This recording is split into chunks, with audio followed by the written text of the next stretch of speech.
isang linggo lang nun, nag-ano na ako. Ano mamakal? Ay, John! Isang buwan. Natayo na ako.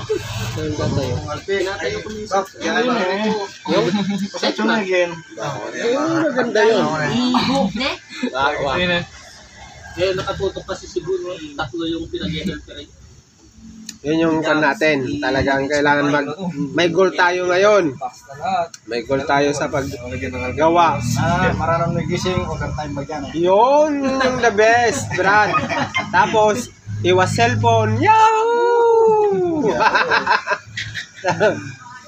Kasi nakakasira ng tropa. Tapos, nakakasira ng trabaho. Kasi, yun nga, sabi ko, hindi tayo bumabata, tumatanda tayo. Eh, nag-upgrade din tayo.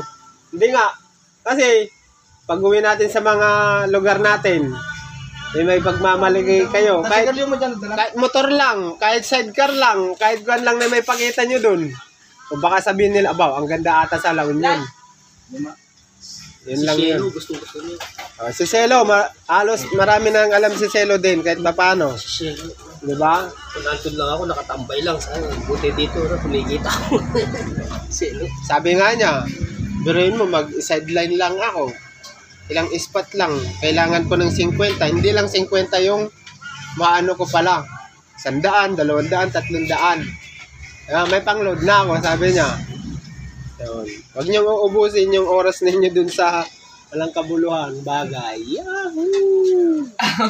Diba, Brad? Yun yung kan. Puro mga good shit lang. Ang ganda ng smile ni Pamangkin, oh. Ang ganda ng mata mo, Brad, ah. Yahoo! May dala ka ba dyan? Baka gusto mo namang mamigay.